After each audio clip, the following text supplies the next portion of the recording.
Some of the key outcomes I want to talk to you about in the development of your budgets is the importance of budgeting and how it sets the roadmap for you to achieve your big picture plan.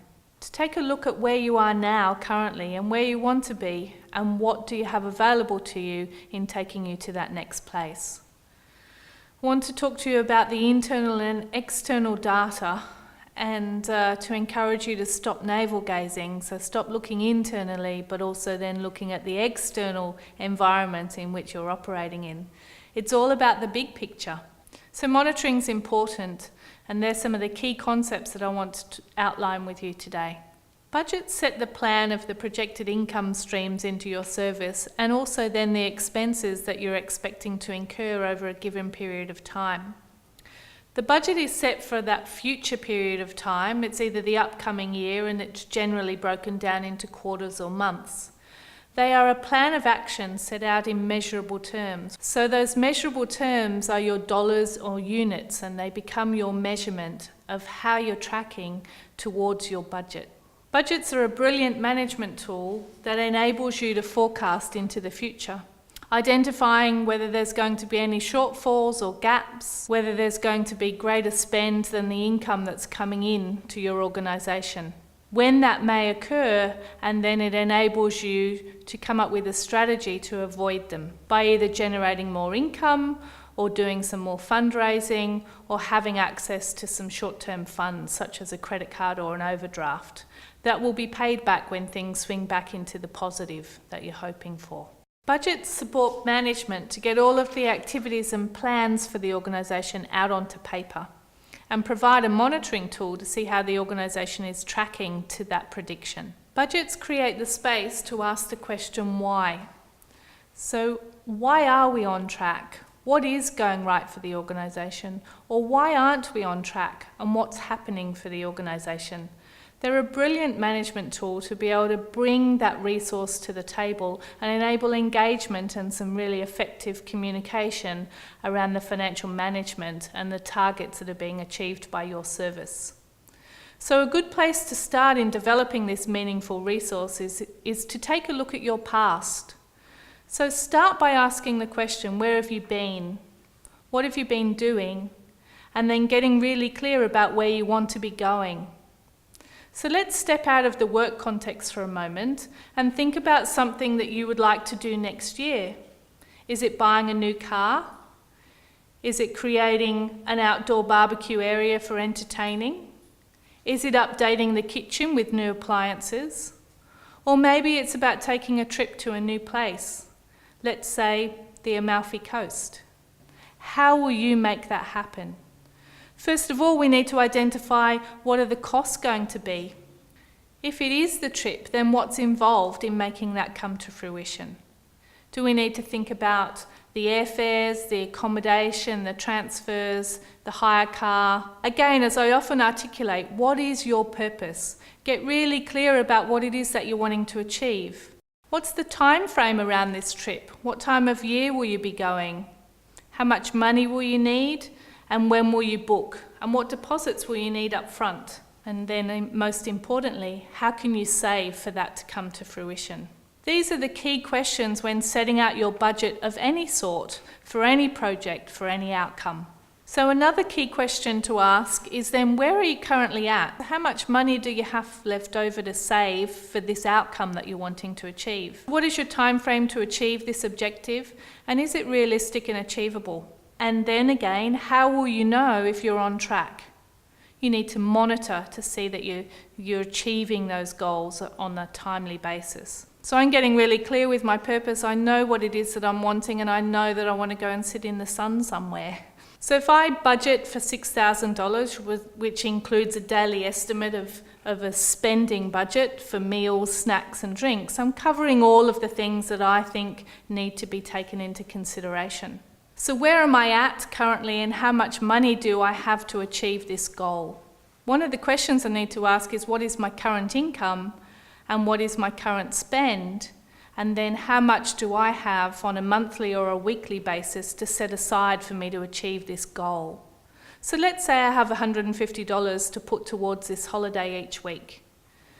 How many weeks will it take me to save?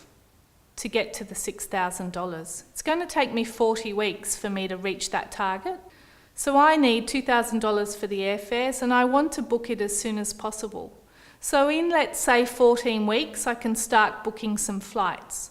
I don't necessarily need to wait until I have the total $6,000 before I book. What I'm pointing out to you here is about setting some realistic timeframes and an understanding what it is that you're aiming for and around that time frame. So I can map out a time frame when I want to achieve certain milestones to move me closer to bringing me to my goal or to my fruition. This is the same for your organisation, or the same for a new startup idea or an ongoing project. So you need to find that starting point. First of all, you need to get really clear with your purpose and then gather the tools to help map out your pathway to achieve these outcomes. So for organisations that have been in operation, you will have access to what's known as the internal data. Just as in the example of my holiday, my internal data would be what income did I have and what were my expenses and how much can I save towards the target. So for your organisation, this is similar. You have internal data available to you. These are the activities that have previously happened for your service. You'll find this information on your prior year's financial reports, commonly known as your annual report. In reviewing this information, you can reflect on the activities that were achieved and some significant events that may have occurred during that time. And you can get a clearer picture of what the reports are telling you about your activities. So that's about where you've been. Now we want to know where you want to be in 12 months. What's it going to look like? Review your current income streams. Will they be the same? What about your expenses? Are you taking on new staff or downsizing the team? Do you need to relocate in new premises? What are some of the key events that you're aiming to achieve over this next 12 months? These are all critical pieces of information that are going to help you bring your budget together. This is about looking at the external data, the external environment that's going to impact on your income and your expenses over that given period. It's about getting a clearer picture of the outside influences that will impact on your bottom line. So now that you know where you've been, and that's by looking at your historical data, and you know what you want to happen over the next 12 months, it's time to map out some timeframes and get a little closer with the numbers. A good tool to use this, to assist you in this, is an Excel spreadsheet. But don't worry if you don't have access to an Excel spreadsheet or that you don't feel comfortable with it. It's just about getting a big sheet of paper and writing across the top of that page the months of the year, and down the side you want to be looking at the income and the expenses. So down the side of your worksheet, you're going to have headings such as grant income, local government community grants, donations, hall hire income, interest, any types of income that you're receiving into your service or that you're projecting that you'll be receiving into your service. And underneath that, then you'll list down the expenses that you're going to be expecting to incur, such as advertising, audit fees, bank fees, rent, insurance, salaries and wages. How many staff do you have at the moment, and how many will you need? Are they casual, full-time, and what award rates are they on? So these are some of the things that you're going to need to consider in bringing together your budget. So your budget needs to be monitored. It needs to be checked in with regularly to see how you're tracking. And in the case of saving for my holiday, the indicators would be my bank account. Am I actually on track in my savings to where I thought I would be at the end of December? Or did my Christmas shopping blow out? Did I not consider that when I was budgeting? So these are some of the things that you need to forecast for in the timing of your budget. If I'm not on track, then I need to be able to identify that early, and I get to do that through the monitoring process. So I could choose to forego my morning coffee for a month to be able to catch up on those savings if I've overspent. Is this achievable?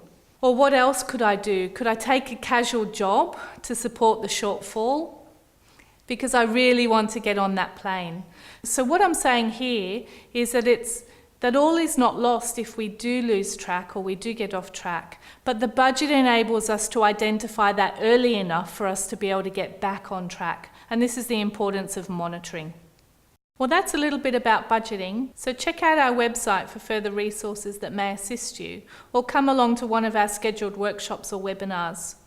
We wish you well with your plans and achieving your objectives.